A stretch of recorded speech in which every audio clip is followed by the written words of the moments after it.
it's just going to be this generational, intergenerational trauma passed on and passed on. So yeah, it was naive of me to think that she was going to be any different if I was going to keep repeating these patterns. And, you know, we live in this society that is just so obsessed with staying young and being successful and being to have everything together, being productive, looking after yourself, looking after your family, still being sexy, but, you know, not too sexy because, it can't be too sexy, especially when you're a mum. No, you can't be too sexy then. All of this unattainable expectations that are just pushed on us, and I could see that they've been pushed on me, and I was like, no, I cannot push this now onto my children and just keep it going. Then I was just faced with this decision of, okay, what can I do?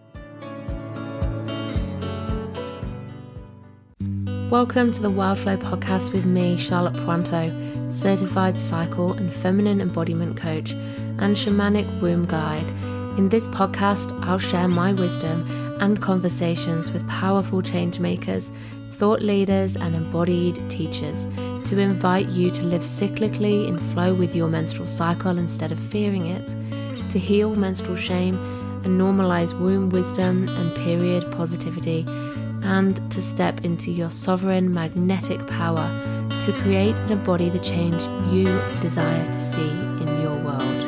Settle in to unleash your wild flow.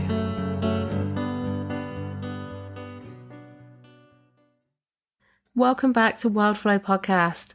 Thank you so much for being here. Today I'm talking to Alisha Faye. Alisha is the Creatrix of Sacred Sync. She's a Yoni Priestess, a womb healer, rites of passage facilitator, and a women's wellbeing coach for the awakened woman. She's a first moon circle facilitator. She's also a mother, wife, sister, daughter, and friend. Through womb health education, somatic healing, embodiment and tantra, Alisha's devoted to helping women reconnect to their yoni by softening into their sensual body, reclaiming and rebirthing the primal, wild, wise, erotic woman they are longing to be. Alisha wants to live in a world full of embodied sensual women speaking their truth, who reclaim their periods, pleasure, and their power by honoring their sacred body, syncing with their inner rhythms and the rhythms of the earth. Her mission is to create a paradigm where rites of passage are celebrated, the mothers in our communities are deeply loved and supported, and her passion is to empower all women to awaken to the wisdom of their womb space for optimal pelvic health and well-being. Alisha and I have journeyed together for a fair bit of the past year after meeting on our integrative pelvic health training, and recently Alisha has completed her training and is now a certified first moon circle facilitator. I invited Alisha to come onto the podcast to share with us the wisdom of her work and her story, which she shared with me in our first moon circle facilitator training, and I was really struck by the journey that she has been on from teen to teenage mother to awakening woman and reclaiming her body, her sexuality, and the beautiful ways that she guides women to explore this for themselves. I really wanted to hear Alisha's take on sharing sacred sexuality education with teens, as well as what it means to her to be a Yoni priestess and how to work with crystals and energy healing, and to really reclaim our bodies and release a lot of the shame that we hold from such a young age when our bodies first change at puberty. So I really hope that you enjoy this episode and find much magic, wisdom, and medicine in there. And I'd love to hear what you think afterwards if you want to come and drop some of your feedback on Instagram. Enjoy. Hi, Alisha. Welcome to the podcast. How are you today? I am so good, actually. I'm really well. How are you? I'm good. Thank you. It's been a tender cycle so far, and I'm just finding myself moving into my autumn.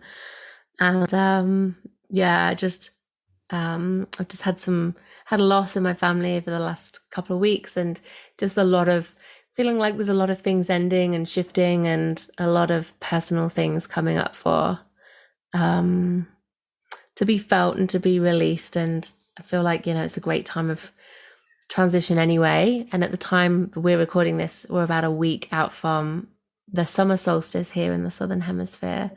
Just really feeling like we're reaching this, like a pivotal point where, you know, for me, like the summer solstice brings a real moment to reflect on, you know, how the solar year has gone so far, you know, what wants to be changed and what's going well. And, you know, that very outward energy with that. We've finally got sunshine down here where we've just had rain and rain for weeks. Yeah. And so just feeling like, you know, a big feeling of review, as well as obviously coming to the end of the year. So I'm on cycle day 20 today. So I think I've just ovulated over the last few days. So yeah, the cycle's definitely going to be different to the last few, and just really kind of feeling quite tender at the minute. How about you? Where in your cycle are you, and how's that feeling for you? If you have one, I'm happy to share. Well, first of all, sorry for your loss, witnessing you in that and supporting you and holding you. Thank you. Like you said, with summer solstice, it's about that outward energy, and yeah, the reflection. It's a really good time to, which is what I've been doing, look back at when it was winter solstice and see what seeds I was planting, to see how, if they've come to like full bloom. So yeah, it's a really nice time to do that as well. Love that. Yeah, that's how I see it. It's gorgeous. I'm on cycle day 10, which is my inner spring. I found my inner spring to be really upbeat, like more energized and open and inspired, which has really helped me finish a few things that I've needed to get ticked off, because it's coming to that end of year. So I've been on some training, so it's that nice close of them. I've had that energy behind me to actually get things done. So yeah, helping me finish and tie up loose ends in time for the holidays. So I've been thankful that I've been in my spring for that this week. I've had that energy to really focus, so that then I can enjoy some time off over the holidays, but also not really exerting myself too much, because I know if I exert myself too much, then the rest of my cycle is going to be quite painful. So still allowing myself to have that rest when I need it. Sure. Beautiful. Thank you for sharing. I love that. I love that you're really using that energy that you've got to wrap up the year, but remembering to have some space for yourself. And can I just ask you, what you said, you know, the rest of your cycle would be quite painful if you pushed yourself too hard. Can I just segue into that for a second and just ask you, what's your experience in the past of when you've gone too hard in your spring? What does that painful experience look like and feel like? So obviously, because when we come out of our bleed, we've had that nice inward energy. If we've allowed ourselves to rest and like we feel that rejuvenation. So I have been known then to come out and be like, go, go, go, my spring, like, because I've had them aha moments in my bleed where like I've had like visions that I want to then put into play. So then it comes to spring and I'm like, go, go, go, and do all this stuff. Yes, saying yes to everything. And then by the time it comes to my inner autumn, where it's that inward, downward energy again, I'm absolutely like already exhausted. And yeah, I'm not able to close things in a nice way so that then my bleed is more enjoyable. It's more like I've really struggled to then get things tied up so that I can enjoy that rest. And then I've then got the knock-on effect of having to still maybe do things during my bleed that I wanted to get finished beforehand, but I was just too tired, you know. So I've really, since connecting to my cycles,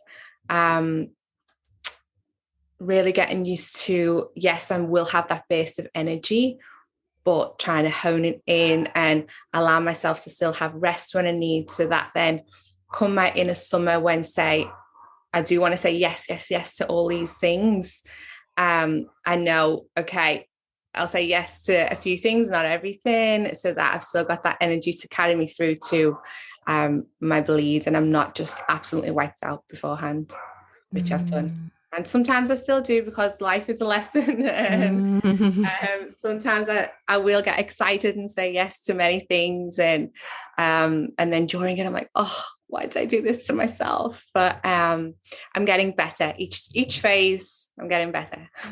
Yeah, thank you. Such wisdom in that. I love what you shared there about, what it looks like and feels like. And also what you just said there about, you're still doing it sometimes, even though you know what the consequence is going to be, because that's it, right? I feel like, we're all human, and life changes, and you just can't predict some things. And sometimes things are exciting, but yeah, having, even if you do say yes to too many things, I love that we can have that awareness of like, well, this might mean that, in a week or two, I'm going to be feeling extra tender or extra tired or extra like overwhelmed or whatever it is for you. But at least then you can kind of forward plan and be like, right, so how can I kind of compensate and buffer that? Like if I'm saying yes to things now, like I'm going to really need some extra care at that time. And it's funny, I was just saying to my husband this morning, I was like, we've got my Nana's funeral on Christmas Eve, 10 p.m. Australian time, because it's Christmas Eve morning in the UK. And I was just like, oh my gosh. And I'm going to be so premenstrual as well come Christmas. Yeah. I was just saying like, I can really feel that, like I'm really tired now just from, the emotional stuff. And I've had to kind of step out of my work quite a lot to be not, to kind of balance out all of that. But I was saying, come Christmas time, I don't want everyone to think that I'm like being really moody and, kind of not in the Christmas spirit of things. But I really, I was like inviting him. I was like, please, could you kind of hold a bit of space for me and remember to have that bit of compassion. Like if I feel like I just really need a bit of space, or I'm extra sensitive or extra tender, or, whatever. And I think, like I've not had the ideal first half of my cycle at all, but just trying to have a bit of mindfulness about what I might need over the next couple of weeks. So I'm curious, where are you going to be in your cycle come Christmas? Come Christmas, what date are we in? The 15th, so another 10 days, day 20. So I'll be premenstrual. Yeah. My cycle's around about 28 days, 26 to 28, depending. So yeah, I'll be in that phase, that inner wild woman. Which I used to be like, I used to think before I was connected to my cycles that I'm just emotional or crazy or erratic, because that's what you listen to, the outside noise of what people say, because I'm coming up to my periods. Whereas now, if I'm being a little bit, say, a bit more sensitive or a bit snappy, or a bit more intense energy going on, I know now that's just my inner wild woman coming out to show me where I have not honored my boundaries in my previous phases. And she's fierce, and is not worried about saying what's up. So I'm like, that's my inner wild woman coming out, and it's not because I'm crazy or because I'm moody and coming into my bleed. It's because I've maybe done too much, or I've not asked for enough help when it's been needed, and now I'm in a bit of overwhelm. So like what you've just said, you're preempting that you might be feeling that way, but just what you've done by asking for help is a huge thing, because often that's just all we need to do, just ask for that little bit of extra assistance and let people know that we are feeling that way. And it's so funny now with my husband, he knows what like seasons I'm in. Sometimes if I'm like busy and I haven't even realized myself, he's like, well, it's in a winter, isn't it? I'm cooking. I'm like, it is my inner winter, yeah. I love that. That's awesome. I love that you like he reminds you, and he's like taking that on, taking like stepping up into that responsibility, you know, where he can. He's like, you know, it's my time to be the cook for you. Like, I love that. Instead of it being like a, please, can you, like, you know, you having to explain it and you having to explain what you need and like trying to find a way of persuading him to do it for you. I love that, you know, it sounds like you're at that place where he's cycle aware and he's really happy to hold that space for you at that time. Is that right? Yeah, definitely. And that's only come because I'm actually willing to have them conversations. Like, that's not something he's going to pick up a book and read about. And he grew up with a wonderful mum, but she never ever spoke about her periods. And he grew up with a sister who never spoke about hers. So he doesn't know. It's like, you know, not purposely ignorant to it, but like I say, it's not going to be something he goes out and educates himself on. So it's been because I've been willing to have them conversations and say, look, this is what, and it's only been since I've really been connecting to myself and connecting to my cycle. So the past couple of years where then I've been like, oh my God, do you know this? And I'll say like, and I'm learning this and this means this. And I'm explaining to him, okay, I need more support here. And or if we're planning events or whatever, I'm like, okay, let's plan it around maybe when I'm in that spring, that summer. So he's just getting that like side education as I'm like speaking about these things, which is really important. And it's also better for him because he's got more understanding of me, and we've got 2 daughters and now a big, huge understanding of them. And I remember I used to be like, oh, it's so easy for you as a man. Like, oh, you know, you don't have periods and all this other stuff. Whereas now I'm like, I love being a woman. I love cycling. And he's the one who's like, why don't I get an inner winter where you all look after me? Yeah. I'm like, we look after you anyway. Come on. Yeah, that's right.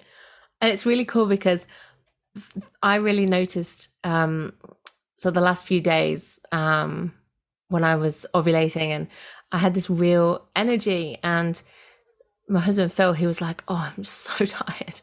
Can you just take the girls to the swimming lessons? And, you know, like that means 3 kids in the pool and I go in with them as well. And, you know, if you want to just take them out for a bit afterwards and go do these errands, like that would be so good. Like if you could please just give me a bit of space. And I was like, yeah, I've got the energy to do that. I like sat there and checked in with myself and was like, I can do that. I've got the energy. I feel willing to do that. You know, like, yeah, I can totally take one for the team for you today. And it was easy because I had that summer energy.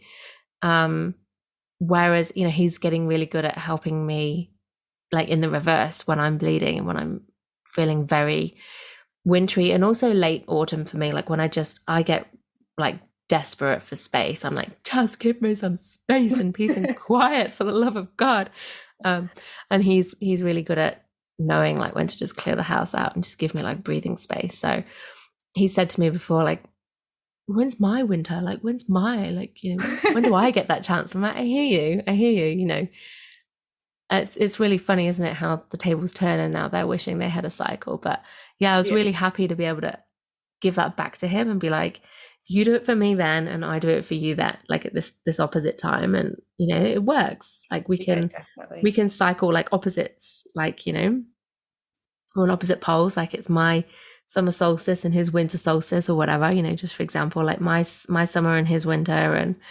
And yeah, it just felt cool, like a good way of sharing the workload, I guess, and holding the space and, you know, managing like our collective energy as well. But yeah, it was really good. So I enjoyed that. And it's cool to hear about how you're doing in your relationship. Yeah, I love that. Yeah, for us, it's Colin like really finds his peace when he goes out and in amongst nature. So he likes to like do mountain biking and like that kind of stuff. So he'll often he's broke his hand now, like doing that exact thing. So he's not at the minute, but he usually a couple of nights a week will go and hit a mountain bike track, and then he's happy to be there supporting me with whatever support I need because he's had that what he needs. So it's definitely about the balance for sure. I love that. Amazing. Oh well, Alisha, I'm just so happy to have you on the podcast today. I've been really looking forward to this chat, and we've had to reschedule a couple of times because of all kinds of things. But we met over the last year doing our integrative pelvic health facilitator training together, which was brilliant. And I loved meeting you there. And then it was such a thrill for me when you came and joined our first Moon Circle facilitator training too. So we've been journeying together for a good few months this year. This is the end of 2021 time of recording, and yeah, we're wrapping up that journey tonight in our closing ceremony. And yeah, it's been so brilliant to get to know more about you and your beautiful work. And I just love, I've introduced you in the introduction, but I'd love to just invite you to share a bit more about what it is you do and how, like, your journey, like how you got to this point of doing the work that you do. And like I was just saying, you've done these 2 trainings this year, and I know you've done, other things before, but I just love to hear like what brought you to this point, if you're happy to share your story. Okay, yeah, definitely. It's a bit of a long one. Yeah, that's okay. So I like to call myself a Yoni Priestess, or a ceremonial priestess. And the path of the priestess is like that devotion of being service to other women.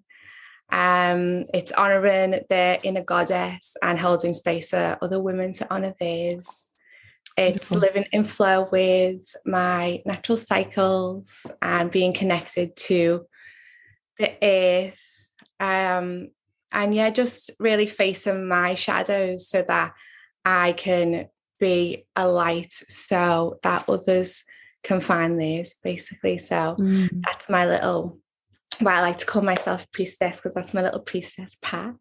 But I specialize in wellbeing coaching for women, and I've done red tent and rite of passage facilitating, and I'm currently diving into the realms of embodiment and tantra with a big focus on womb healing and all things pelvic health.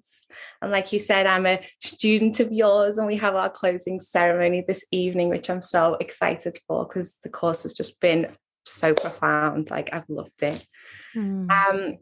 But yeah, my journey to all of that really began. So I grew up in Liverpool in the UK. Don't know if you can tell by my accent. That's a beautiful accent.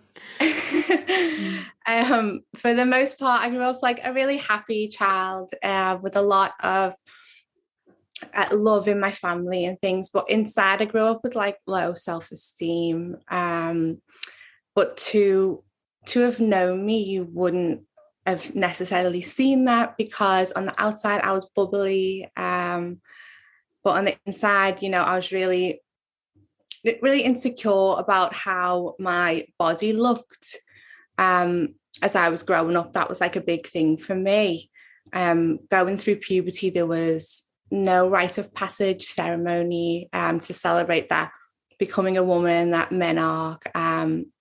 There was no education that really spoke of things energetically, emotionally, and spiritually. It was more that, like, in school, that basic science, like half a day, not even, I think it was like an hour. Yeah, that's right. This is, this is the womb, this is this, but not really. So all I knew was, okay, you have a period. Didn't really know much about ovulation or anything until I was trying to conceive much later on in life.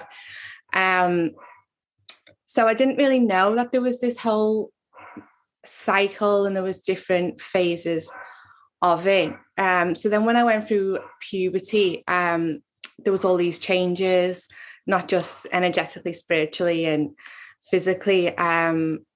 Physically was a big one for me, actually, because what I felt like all of a sudden was I went from this small child like to what felt like overnight I grew like in my chest, my hips, my bum.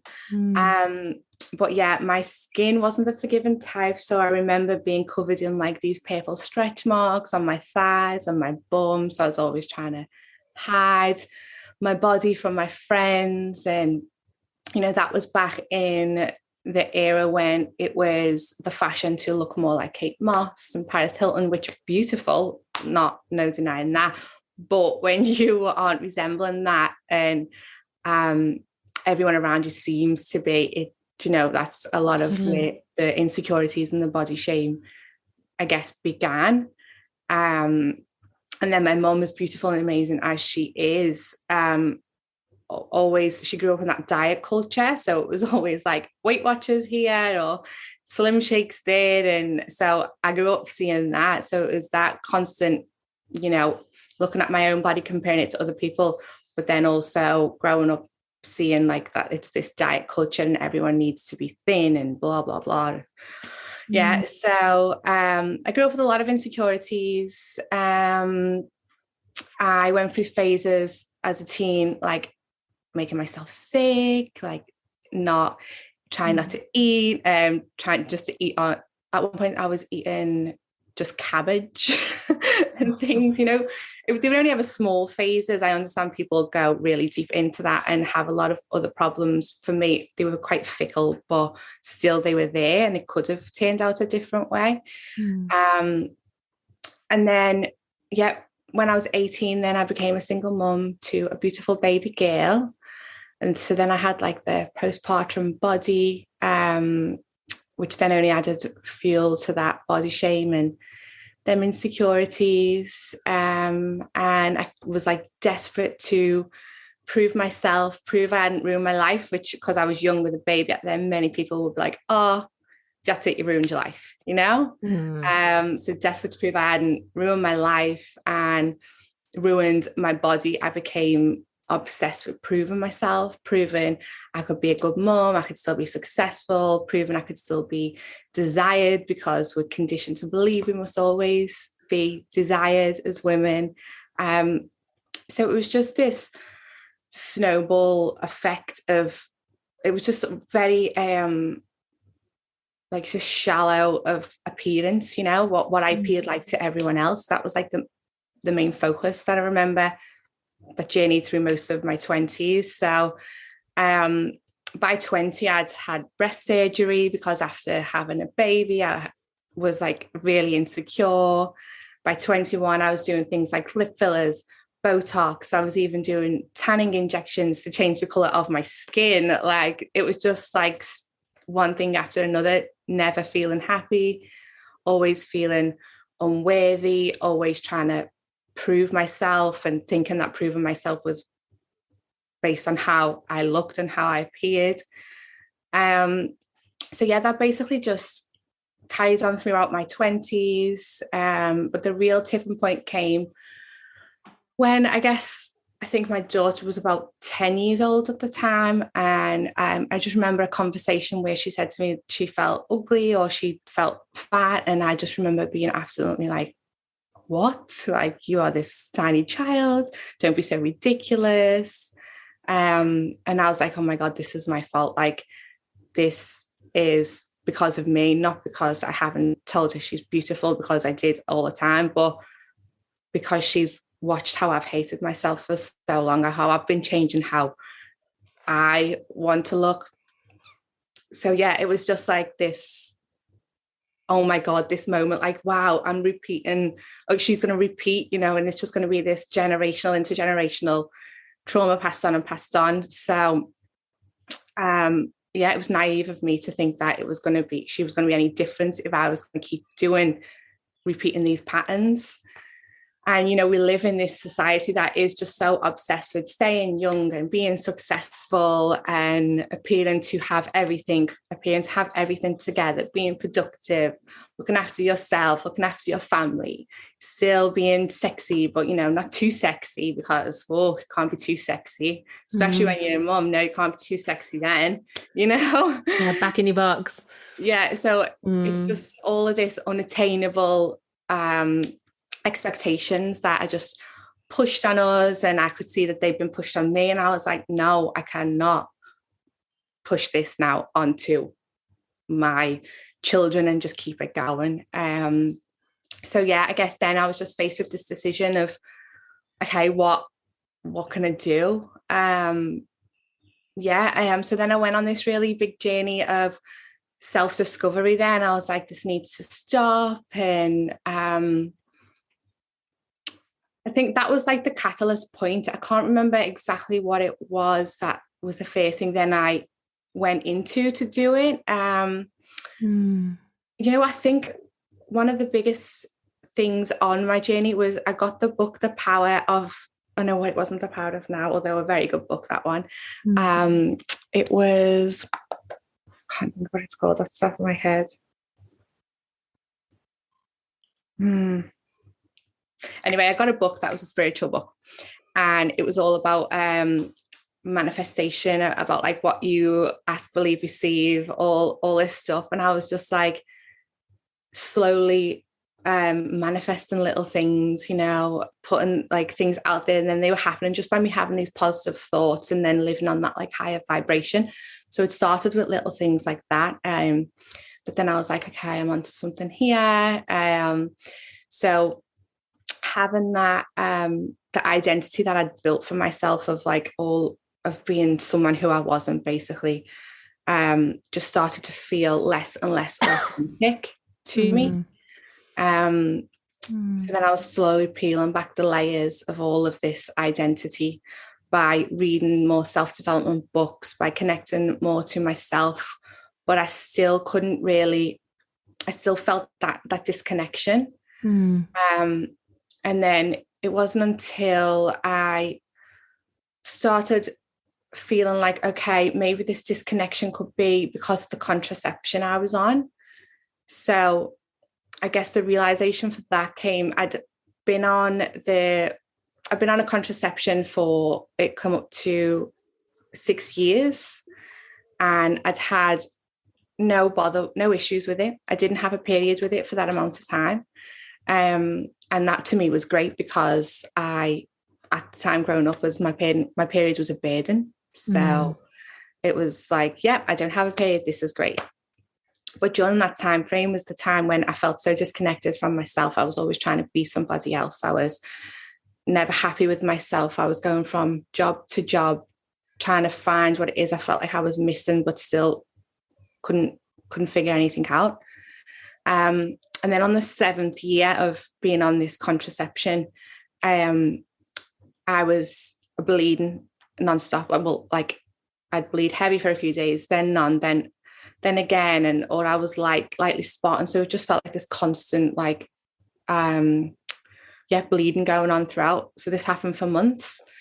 It's going back and forth to doctors, and they're like, oh, it'll settle, you'll be fine. So I wasn't really getting any answers. So then I was like, I need to take this into my own hands, like what's going on. So upon doing some then research, I then discovered that actually what I was discovering was that the contraception I was on can lead to low libido, feelings of depression, yes, the inconsistent bleeding. There was just lots of different things that I was going through, and I was like, oh my God, could this be it? Could this be why I'm feeling so disconnected to myself? So I was like, right, I'm just going to take it out.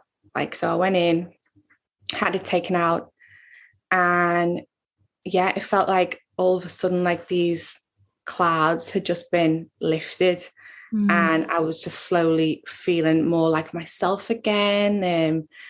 And yeah, I think that was the biggest moment where I was able to connect to myself. And that's when, within a few months after that, I left the job I was in.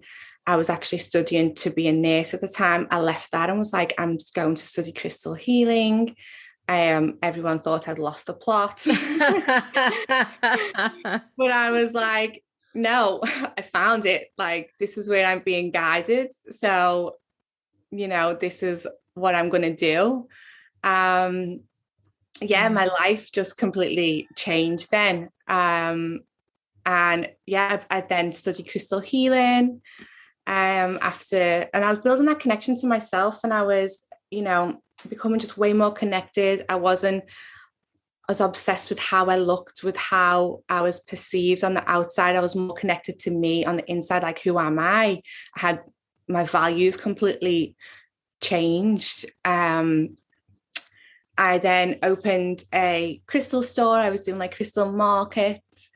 And I quickly realized that the women that were coming to me like for crystals, I quickly realized that they needed more support than me just saying, oh yeah, this crystal will help with this. As amazing as crystals are, and they do have this energetic blueprint that does help with many things, you need to go a lot deeper than that with a lot of things basically that people had issues with. So just giving someone a crystal didn't feel authentic to me. I was like, I want to be able to support these women more. And that's when I then studied wellbeing coaching for women. And that just took me on a path of being able to guide women on how to integrate like the inner and outer feminine, which that was amazing. That was really amazing. So on the inner level, they were able to teach women the knowledge and skills to really seek a more holistic, like wholesome life. And on the outer, more physical level, guiding them how they can naturally balance their hormones and work with the natural rhythms. And that's when that really led me into that womb work, because it was the part of that course that I was like, oh, hang on a minute, I really like this. And that's when I began connecting more to myself through that and was like, this is the area I want to be. And then from that, I went, onto integrative pelvic health, where I met you. And when I met you, and then really discovering the inner and outer workings of the cycles, the seasons, the archetypes. That's what we've been doing in the course I'm doing with you. Because when I met you in the integrative pelvic health, I was like, oh.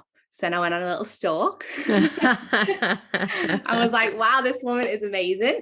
And I loved what you did. So then I saw the first moon circles, and with me having a daughter who at the time we just done a beautiful at-home menarche ceremony, I was like, oh yes, this is what I've been looking for, because I wanted then to, be able to educate the next generation of girls and bleeding folk on how better they can look after themselves, educate them in their own body literacy, because the women that I've worked with and me myself have all said, I wish we knew this when we were younger.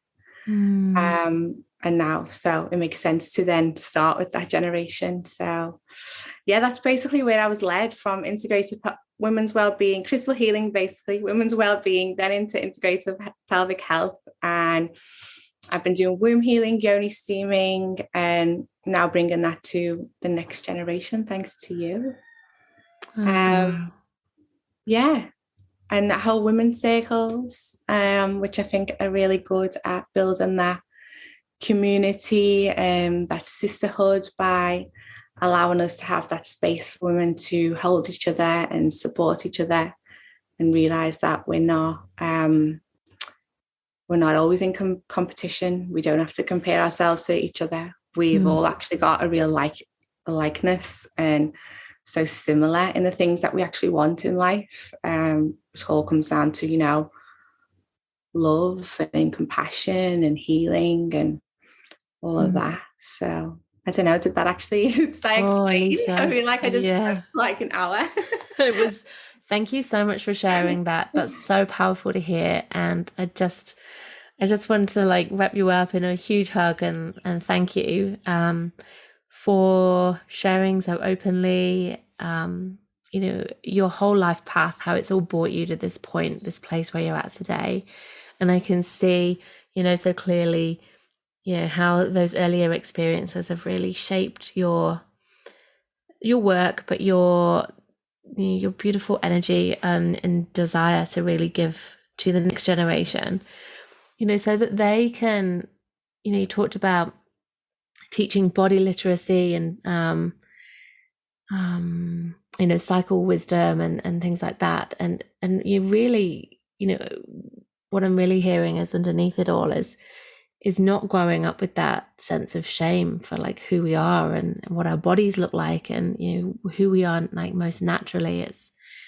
We're all different, all our bodies are different, like you said, there are likenesses, and our bodies generally work in the same kind of ways, and yet we all, you touched on so many things in there about the pressure to be desirable, at all ages, and the pressure to to look a certain way and behave a certain way, especially after motherhood. And I can just imagine how difficult that must have been for you as a young mom, trying to prove that you'd got your shit together and you were doing a good job. And I think it's really, it's such a important part of your journey to have had your daughter at that age, because it's brought you to this place here now. And it's like, without that experience and those challenges, you wouldn't be here with the with the wisdom that you hold, and probably doing this work. And I'm fascinated to hear that it was your contraception that was really like that poke, like you need to listen here, and like something's not right. And it was when you had that removed, you said that it was like a cloud that had lifted, and everything changed, like your mental health and your outlook and your realization of who you were and what mattered to you. Like that sounds like it was such a huge turning point. And it's amazing that a contraceptive, which were created to empower women in a sense, but have also got huge drawbacks that we don't even realize are there, that are actually having an impact. And for a lot of people, you might be listening thinking that your contraceptive works for you, and that's brilliant. But it's amazing that after 7 years as well, it took that long for you to for there to be that change. It was after 7 years that your cycles changed, and you started with that spotting and that bleeding. You said heavy bleeding. The womb was like, excuse me, woman. Yeah. No more. Yeah. So, I just thank you for sharing. I really appreciate that. And I took so much out of it. And I loved hearing that you held, your menarche circle for your daughter earlier this year. Tell us about that. Tell us what that looked like, if that's okay. Yeah, of course. So basically because I was connecting to my cycles and connecting to my body, that was how I was able to build that really deep love, appreciation, and respect. So then I no longer was wanting to be someone else and change my body. That's not saying I don't still have my days. We still have our days where we don't feel great, but I had so much more respect and love for my body. And that was through knowing how powerful I was as a woman, and all these changes and different seasons that I go through. I felt empowered that I had them seasons to go through, and what they offered me in each phase. So I really wanted to share that knowledge then with my daughter then when she started her menarche. So she just thought all the stuff I was studying, I'd feed little seeds to her here and there, and she'd just like roll her eyes at me and be like, oh my God, Mum, you're so weird. That like preteen, like it's embarrassing. Yeah, you're so embarrassing. So then when she got her first bleed, I was like, please, can I do you a nice ceremony? And because I'd read, I've read different books, and I read about these rites of passage, because this was before I actually began any of the training into it. I just intuitively really wanted to do that for her, because I was like, I wish I had that, and just explain to her the knowledge that I'd gathered so far. So anyway, she at first was like, no, not really. And then I was like, please, I'll give you a head massage and we'll do a face mask as well. So it's kind of like that little bribe, which I know is terrible. But then she was like, oh, okay. So then I just done it so I've got an altar in my room with like my crystals and things on, and that's where I do a lot of my like ritual and self ceremony and stuff. So I just set up like my oracle cards there and like some candles, and I just set that up, and opened up the circle, like calling in like the elements and stuff, but kept it like not too out there for her. And then just explained to her like through what the different seasons meant. And now that like she was bleeding, that she then had passed like this threshold into a womanhood, and what that meant as like age appropriately as what that meant. And it was nice. Like I was just explaining a few things like, but already pre to this, like a couple of years before, when I knew that she was like building up to this, I gave her like books and stuff like that to read. So she'd already had like this foundation of things in there. It wasn't just like I was like, bang, here's like, yeah, I'm telling you all this stuff. Yeah, I'd been like planting seeds anyway. But yeah, we just had a nice ceremony where I done like a little womb blessing. And then we done some oracle cards, and we done some face masks. So it wasn't like anything really extravagant or too out there. But it was nice. And then after it, like she wanted to do more cards. And then she said she actually really enjoyed it.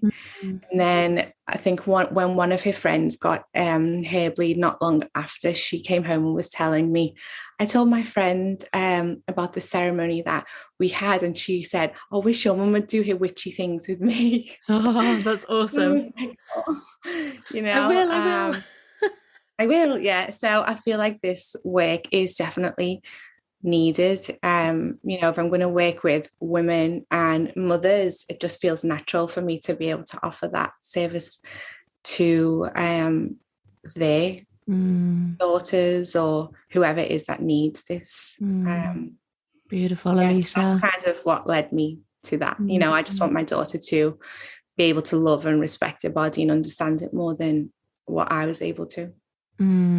That's so powerful that you could offer that for her and find a way in that she felt like, you know, she wanted to be there, and that meant, you know, face masks, and that's beautiful. And head massage, I love that. And, you know, she obviously got so much out of it, and to tell her friend. And, you know, you're going to be holding your first moon circles in the new year, which is really exciting. So yeah, I'm just so like thrilled that you're, you know, part of our community, and you're going to be doing this work and taking it out there.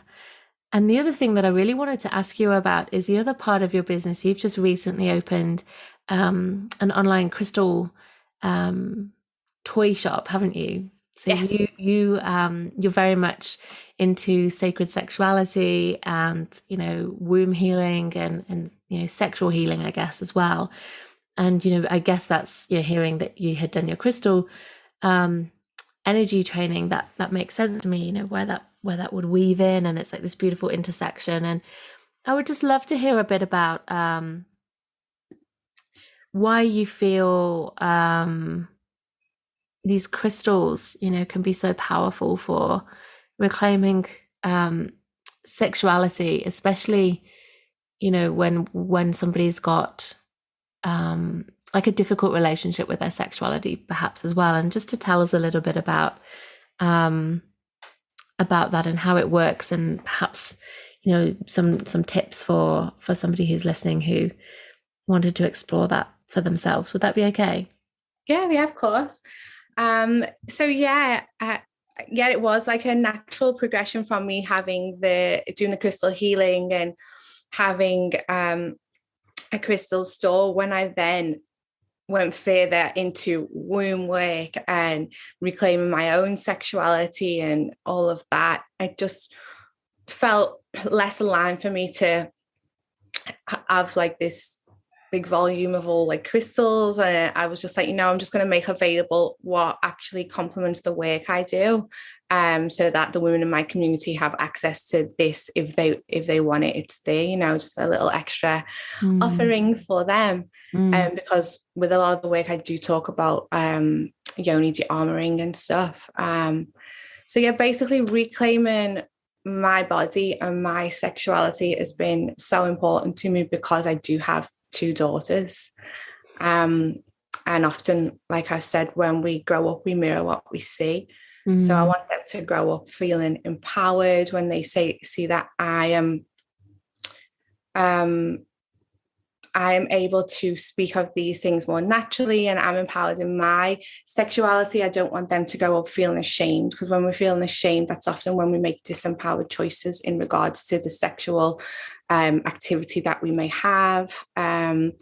Also, we are less in tune with ourselves, less able to have these firm boundaries and not really know and honor what true consent is. So that's why it's been really important for me to reclaim my body and reclaim my sexuality for them. And when we talk about reclaiming sexuality, it often gets a really bad rep. Like, people think, you know, oh, what is that? Like, but like, the cruelest lie that we've ever been fed is that our sexual energy is too much, it's attention seeking, it's shameful, it's wrong, when in truth it plays a massive, huge role in our overall vitality and the overall health of our body. And, you know, when we channel our sexual energy, we're able to channel and access our creativity more, and vice versa.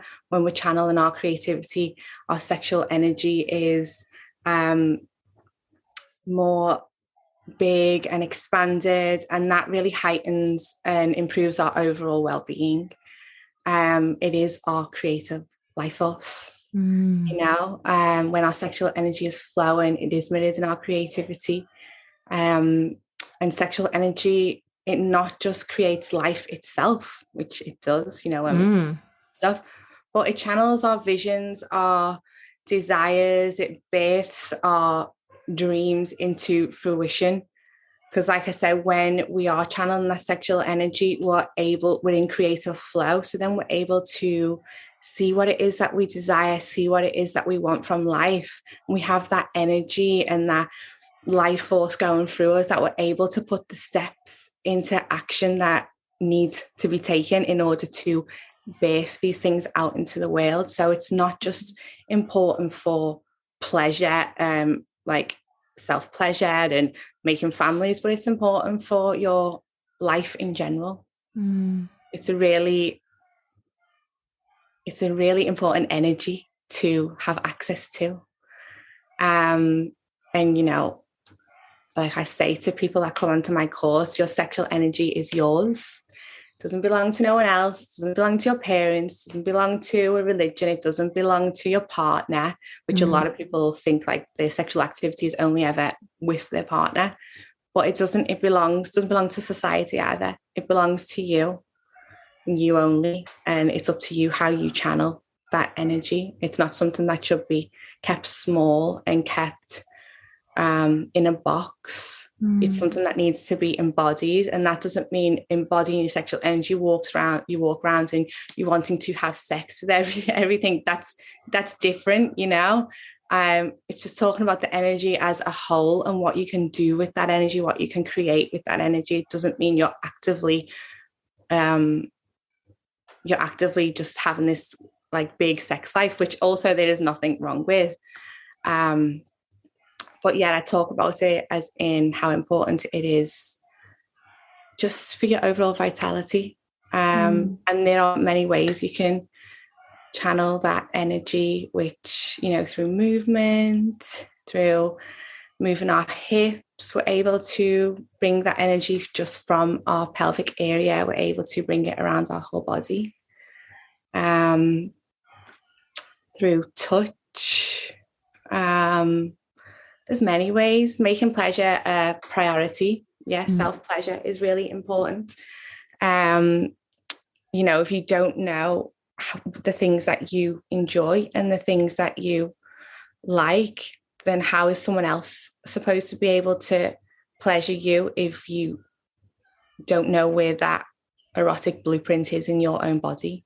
You know, you've got to know these things yourself. That's not, I mean, you can be having fine sex and intimacy with someone, but it's so surface level sometimes. There's just so much more available in that realm if you take the time to get to know yourself. And that's kind of the journey I'm on at the minute. I'm helping women do that. And we are in a society where a lot of women, a lot of people in general have grown up with trauma in that area.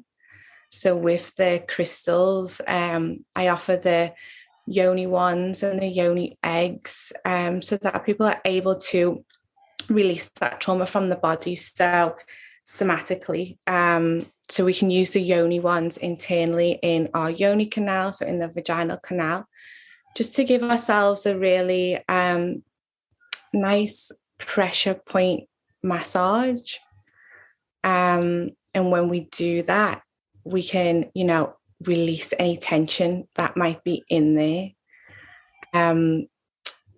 so that it softens that Yoni canal. And when that Yoni canal is more softened, it resensitizes the area. So then it heightens pleasure potential, it heightens that orgasmic energy, and also releasing any trauma. It releases the trauma that may be held there, which is stopping you from being able to be in full pleasure.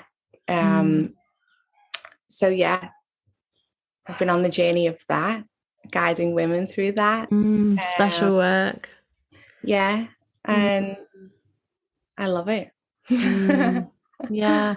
And so that's been a really big part of your journey, I can tell, from like part of reclaiming your body and, your losing that shame, of your body as well, and what you're, you have the potential to feel and to be and to express, It's all tied in, isn't it?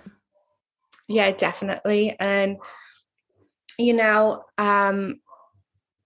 we can do self pleasure is just such an important self-love practice, I find. So that is something I always encourage women to do.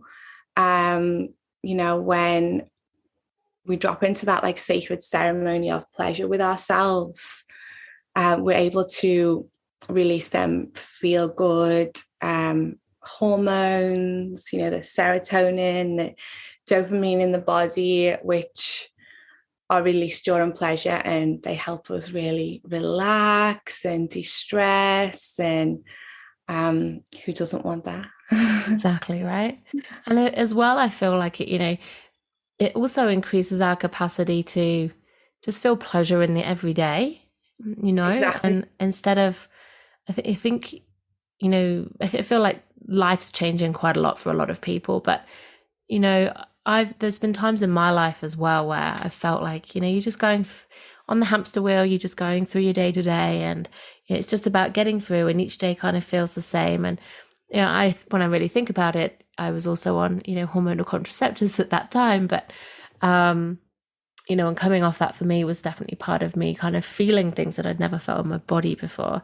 But, like the more I cultivate pleasure in my life and in my body, and, it can be separate, it can be the same as sexuality, but it can also be very, very different, and, more about sensuality and, just like the senses and feeling and noticing and, really cultivating pleasure in your day to day.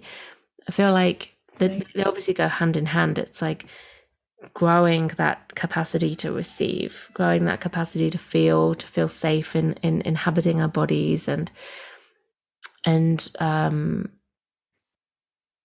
as well as increasing that incredible connection to ourselves, on that deepest level, not just our body and our sexual energy, but who we are, and taking up that space instead of feeling like you said, we're too much and that's something else to be ashamed about. Yeah, definitely not. Like, you are not too much. We are here to take up space. Like, the medicine that each one of us has, it's going to touch someone else and it's going to ignite something in them. And that's a beautiful thing. If your medicine is just for one person, well, then their medicine is then for someone else and someone else. And, it can be passed down for generations. So don't ever think you are too much, or what you share is going to be too much. One of the most powerful things you can do is to be you. And that's amazing. And like, back to what you said about being in your pleasure, During orgasm, when you release the hormones, prolactin, oxytocin, they have many benefits such as better sleep quality, reduced feelings of anxiety, lower cholesterol, releasing the oxytocin and all of that. So then that has a knock-on effect throughout the rest of your life. You're then living in your pleasure because overall you're genuinely feeling better. So you do then fall into that pattern of living life more sensually or more receptive to what's around you, to nature, to, the beauty of a flower and how your food tastes, the people around you. Like, I just feel so much more present and just more present with people, more present with life, more connected.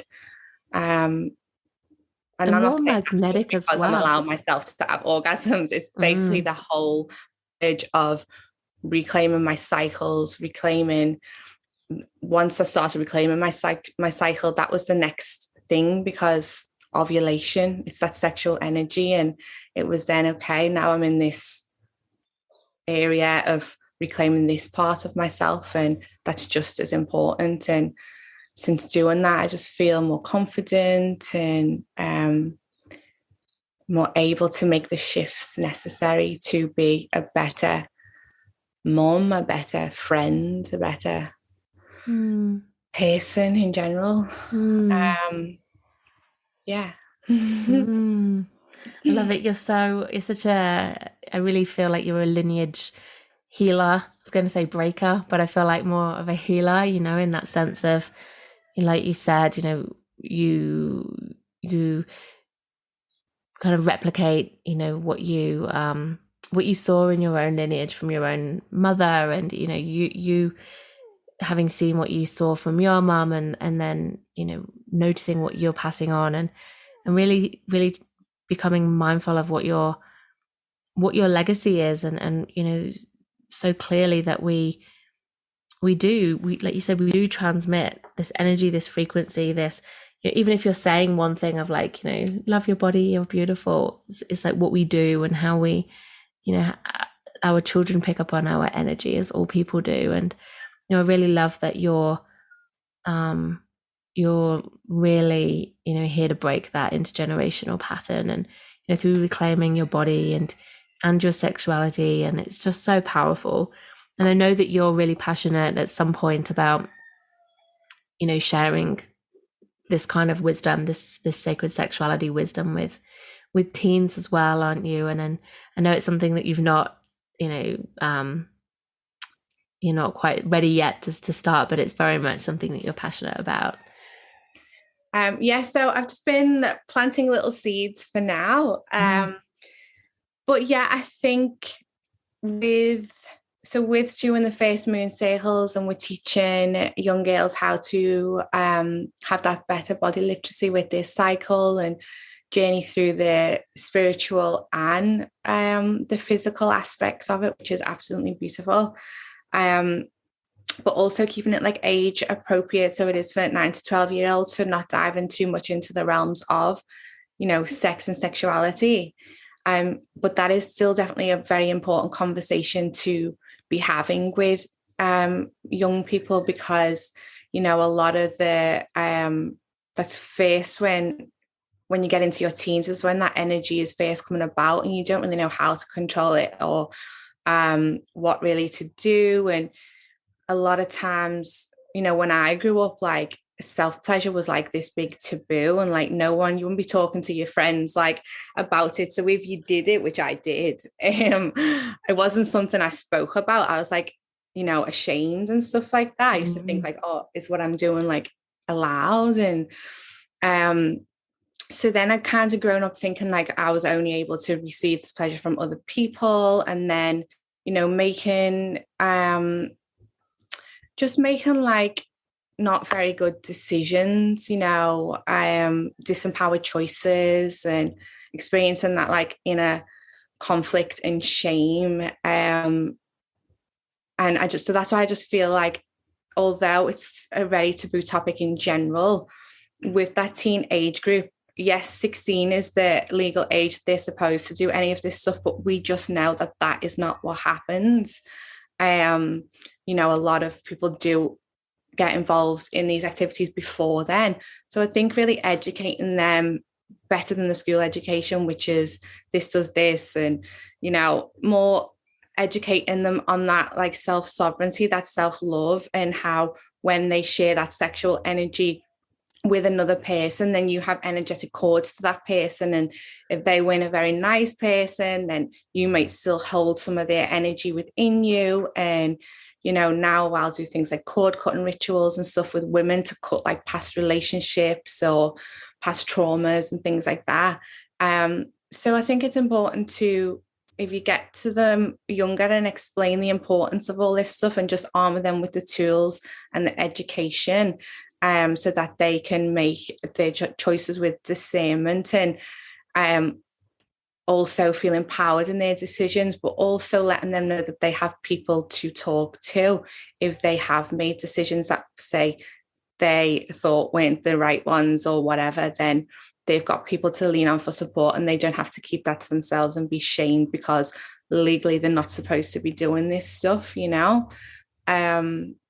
So yeah, I've been looking into maybe doing a circle in regards to that for initially I was thinking like that 13 to say 15 barrier, but making it more of the age group, making it more of like a self-love, and how knowing your own body first is the most important thing before sharing that body with someone else.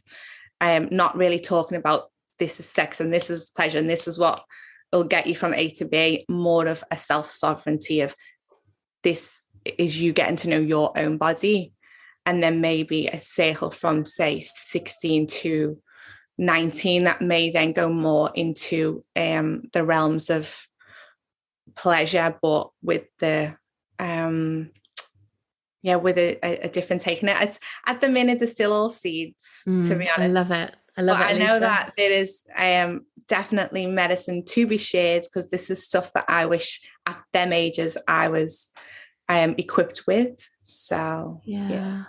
I think it's so important, and I know there's people who really want to do this work too, but just don't know how to do it and how to speak it. And, you know, a lot of fears about parents, you know, thinking that this is too much and it's not appropriate, and, you know, not wanting their children to hear about sex.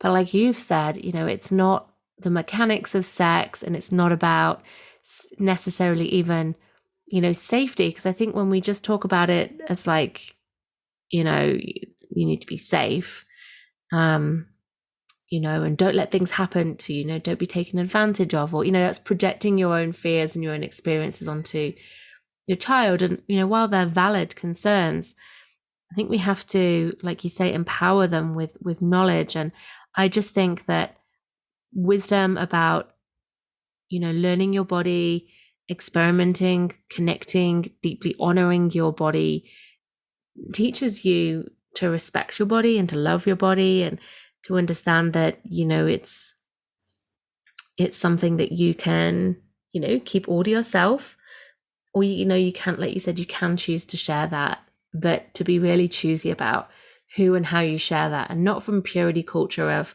not until you're married, but from, like you said, you know, what does that person respect me? What's their energy like? Do they, you know, what's their intention behind all of this? And I just think, you know, I think that's brilliant. If we could teach that to, you know, 13, 14, 15-year-olds, like you said, I think that, you know, that's massive. The implication of that could be, you know, phenomenal on a cultural level of, you know, empowering, you know, girls and the, you know, young people and the next generation of women coming through about knowing their worth and feeling able to fully inhabit their whole selves, and having incredible boundaries, you know, instead of just, like you said, you were taught that pleasure is something that you receive, you know, it's also, you're taught that pleasure is something that you have to give, you know, give away as well. And there's so much in there. So I'm really excited to watch that little seed be nurtured and watered and tended, and,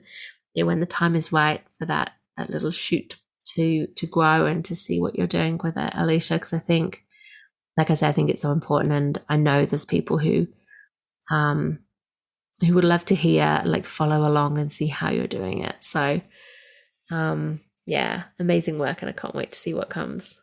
I think because it's such a taboo like subject, a lot of, I know from being young, you grew up figuring out these things from porn. And that is just such a unrealistic view of what an actual, you know, sex and all of that is about. So also educating young ones on the fact that, okay, that's not real.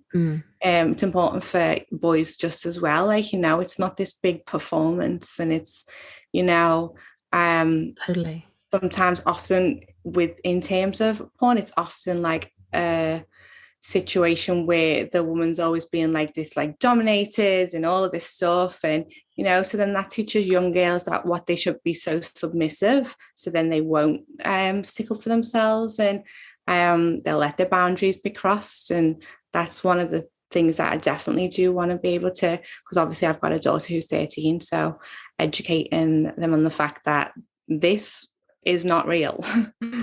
You are allowed to say no. You're allowed to not do that if you don't want to, you know, just from that aspect as well. I think it's super, super important.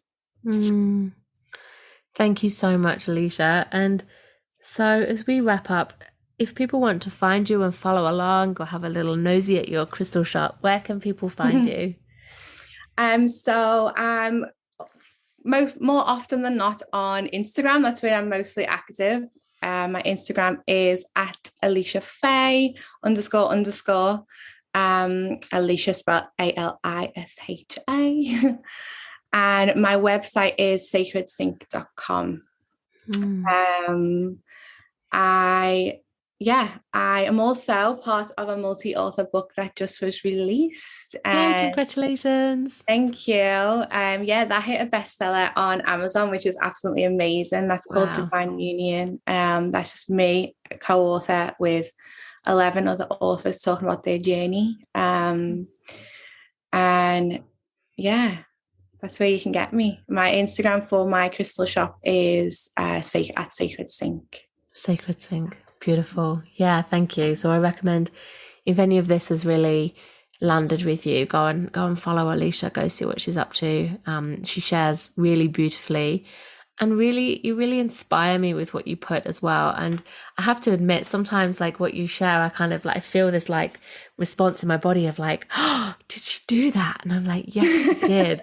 And it's like really healing for me to feel that and go like, you know, there's like this child Charlotte going, oh, you know, like, can we talk about these taboo things? And you really take it to those edges and like expand those edges with love and with grace and with like real sovereignty and strength to call people into their awareness and reclaiming these parts of themselves. So I just love what you're doing and how you share, and it's just such an honor to have you in our First Moon fam as well. Thank you for being with us and for sharing, you know, so generously your journey and your wisdom, and just so much love. Thank you.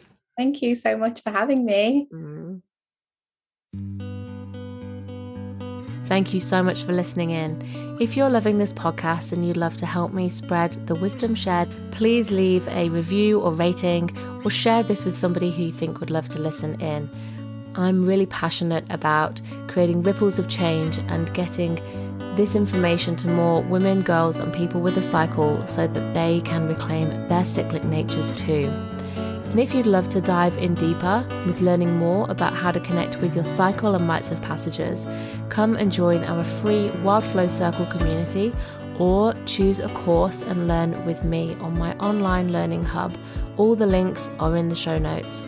And until next time, be well and go with the flow of your cyclic nature.